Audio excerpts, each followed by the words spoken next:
Hey everyone, my name is Anders and today we're going to go over the test server patch for BDO on PC. As always, make sure to use the chapters to skip around to what you're most interested in. There is a lot of updates to get through today, so let's start with the announcement that there will be more PVE class buffs coming very soon to try and make classes grind on par with Succession Woosa, the current king of high-end grind zones. So the developers thought instead of nerfing Woosa, which was expected, they wanted to buff other classes, but we'll see how effective these changes will be. I would temper my expectations as we have seen some classes get more significant buffs compared to others who do get buffed but mostly in pure damage without addressing the core issues of certain class PvE grind. Nevertheless, this is good news for everyone. I always think PvE grind should very rarely be nerfed. I'd rather see all classes be able to grind around the same amount of silver per hour than just a handful of good classes and then punish someone for grinding on a class that they enjoy. Now, to start this new PvE buff initiative,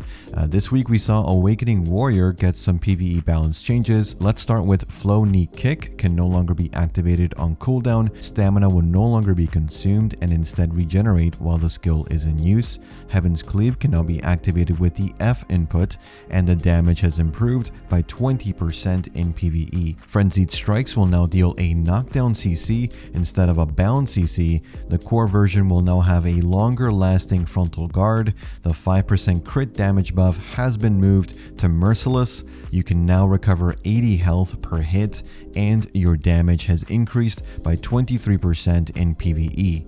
Overwhelm no longer recovers health on hits and damage has increased by 42% in PvE. Merciless has a 5% crit damage buff from Frenzied Strikes. It has transferred the 20 DP buff to Slashing the Dead. Balanced Strikes now applies 5 hits to both PvE and PvP targets and damage has increased by 7% in PvE. Grave Digging now deals 70% more damage in PvE. Slashing the Dead now has that DP buff from Merciless. Pulverize now deals 14% more damage in PvE. Tempest cooldown has been reduced to 8 seconds from 9 seconds and damage has also been increased by 14% in PvE. Reckless Blow now deals 50% more damage in PvE. Ankle Break now deals 40% more damage in PvE. And Executioner, your awakening buff skill, now gives you 30 AP instead of 20. Those are the Awakening Warrior buffs for this week. Things may change when they hit live, so I'll let you know if there are any changes when the update hits the Korean servers.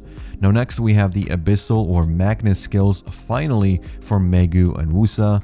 Sadly, I can't show you them since they're not active in the test server, so once they do go live in Korea, I'll make a video showcase. For Woosa, we did receive a skill called Marapam, that's her Magnus skill. This is a super armor into forward guard movement into unprotected stun CC range skill that can hit up to 6 targets. It also can be used with LMB if you're in your blocking stance. We'll know real PvE and PvP damage when it releases in Korea. For Maegu, she received a skill called Foxtail for her Magnus skill. This is a frontal guard before the hit into a stiffness CC skill.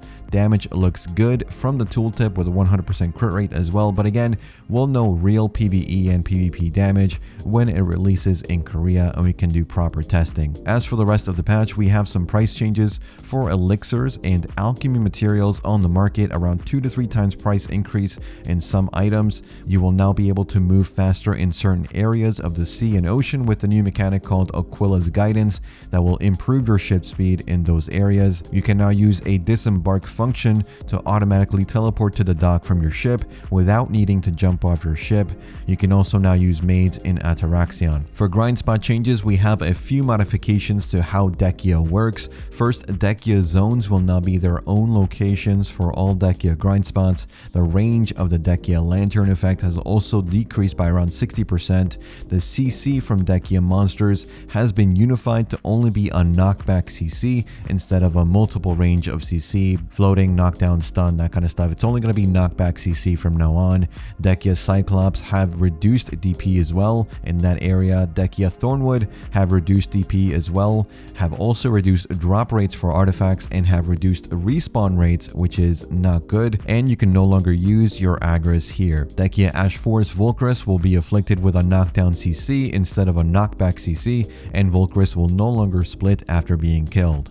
Olin's Valley normal respawn rates have been improved, and the Marni Kratuga zone, the monster density has been nerfed by 35%. Lastly, the crystal UI and presets have been revamped. You can now apply crystal presets through your inventory UI. The design of the crystal preset has also changed. You can now see which crystals are applied to which presets. A really nice change. And that's it for this patch. Some big changes. It is unfortunate to see some grind spot nerfs, but remember, these will not reach our servers on PC for another week and a half. So if you are grinding here, I would grind as much as you can before the nerfs hit live servers. Let me know your thoughts in the comments down below. As always, thanks for watching. Thanks for listening. I'll see you all in the next one. Take care.